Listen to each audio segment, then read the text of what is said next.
Hello guys, good morning. So welcome back to my YouTube channel. This is Otoboy Zone. So nandito tayo. Itong Nissan van na ginagawa natin. So ang issue nito guys ay makalampag.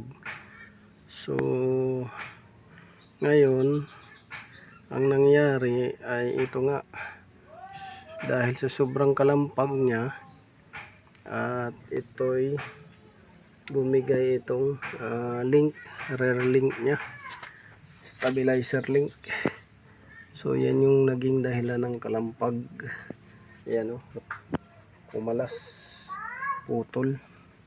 So pagkalas niya, yung nakalas siya dahil sa kalumaan na nakalas, pagkalas niya automatic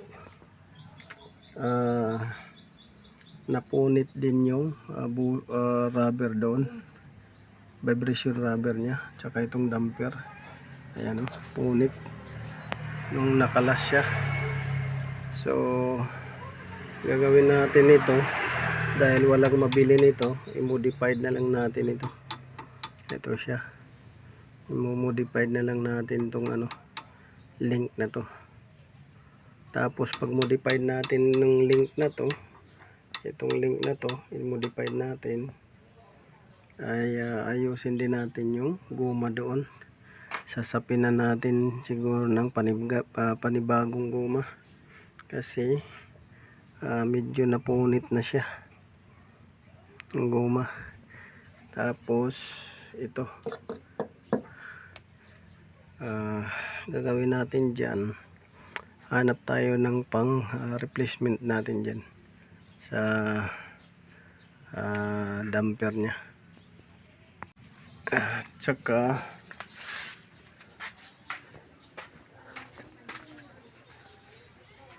gagawin natin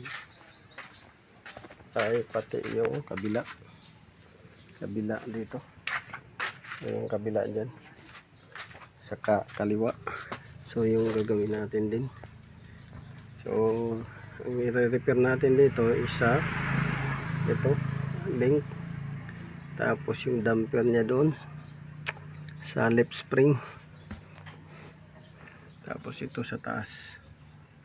Yan, so tatlo ang i-repair natin. Pagdating dito sa taas, itong sa taas nya, ang problema naman ito ay itong shock absorber nya. So ang gagawin natin dito para ito ay hindi dumapa, ito yung lalagyan natin ng spring. So yan na lang siguro ang lalagyan natin ng spring para hindi siya dumapa ng husto. Lalagyan natin spring, or itong nasa likod ang magkakaroon ng spring. Ito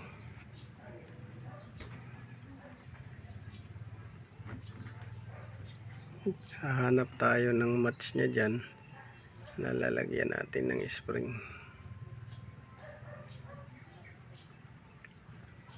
para lumakas at hindi siya dumapa. Yun, yan yung issue ng kalampag. So ito guys, ayan o. So yan yung dahilan kung bakit kumalas siya. So ganyan o, may ikot-ikot kasi yung ball joint na yan sa loob. Ayan o, may ikot-ikot yan. Ngayon kung sobrang tuyo na yan, ang nangyayari ay magtumital contact na sila, at katagalan ay mapupudpud hanggang sa lalabas na yan o. Yan siya. Pag lumabas yan, minsan aksidente ang mangyayari. Yan, nabiyak na siya. Nabiyak na. So na to sa lubak, na malalim lubak, kaya nabiyak o napingas. Yan o, sa sobrang nipis niya, yan, nabiyak na siya. Yan. So hahanap tayo nitong kapareha. Pag wala, modified natin. So sa may mga kalampag, check niyo to. Ito kasi delikado to pagka ito kumalas. So ayan guys, so may tulo dyan, may tulo sa may leaking sa may oil pan. So may leaking siya sa may oil pan. Ayan, leaking niya sa oil pan. So maliit lang naman ang leaking sa oil pan niya. Ayan, oil tumutulo. So maliit lang naman. Tapos itong belt, papalit tayo ng belt sa alternator dahil manipis na siya. Mahina minsan yung charging niya. So yan yung papalitan natin dahil humihina na yung charging niya sa alternator. Ayan yung belt niya. So dito naman sa may hose niya, mayroong konting leaking ang hose. So tatlong hose to ang papalitan natin. Ayusin natin. So tatlong hose.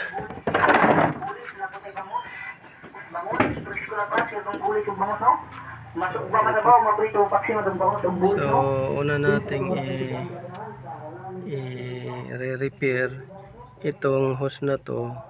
Tumutulo na, may tulo na sa ilalim konti ito. So tumutulo na yan. Tapos yung isa na tumutulo din ay ito. So halos magkatabi sila. So yung naka-vertical na naka-angle, tapos yung naka-diagonal na straight lang siya yung hose. Tapos yun, itong hose na to tumutulo doon sa taas. So yan yung natin. So para ma-access natin yan ay magkakalas tayo nito cable, at itong wiring ihahawi lang natin konti. So mainit pa yung makina, so lamigin muna natin. So dito naman guys, inayos na natin dito. So isang dahilan din guys na hirap andarin yung makina ay itong battery terminal. Yan. So pinalitan natin bago yung battery terminal. Ito. At ito pinalitan din natin. Bago na yan. Tsaka ito bago na rin. So pinaandar natin one click. So tinitingnan natin kung magcha-charge yung battery. Kung nagcha-charge naman yung battery. Yung battery tumatanggap ng voltage charging. Tapos nag-loose dito kaya hirap andarin. So bago na yung terminal ng battery lag. Tapos observe natin kung magdi-discharge ba siya dahil bago na yung terminal. So yung battery na lang holding voltage niya yung i-charge, yung i-check natin.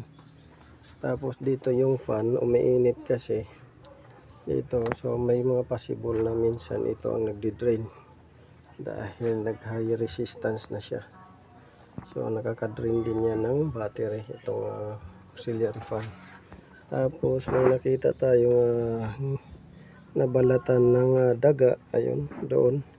So namahay yung daga dito sa gilid. So inanuhan natin ng electrical tape yung wire. Binalutan natin electrical tape para hindi magdikit. Tapos mayroon pang kaunting ingat-ngat ng daga na hindi na natin kayang balutin kundi tanggalin yung kaso naka-welding yan yung platform ng battery. So ang possible natin na nito gagawin ay tatanggalin natin yung headlight para madukot yung wire doon. So yung hindi pa natin nabalot dyan ay isang wire, tapos yung pula nabalot na, itim na balot na, so yung blue na lang. So dalawang wire. So yan yung cause ng drain dahil tumama dito yung binalatan ng daga, nakadikit sa body. So yun. Tapos so ito rin yung grounding nya, hinigpitan natin yan at binugahan ng WD-40. Ayan. So pag loose contact yung mga grounding, hirap din paanda rin yung makina pagka loose contact yung grounding. So lalo na sa body ground at saka sa terminal ground, pati sa engine ground. So hirap din paanda rin yan. So okay na sa ngayon. Okay na siya, one click. So observe natin kung mag-drain to at hirap paanda rin. Pag hirap paanda rin, ito may problema, battery na. So, minsan naman yung starter, pero check natin kung hindi ito mag-drain, starter ang problema. Kung ito naman nag-drain, battery, i-fix muna natin yung problema sa battery bago tayo pumunta ng starter. So yun, observe lang natin. So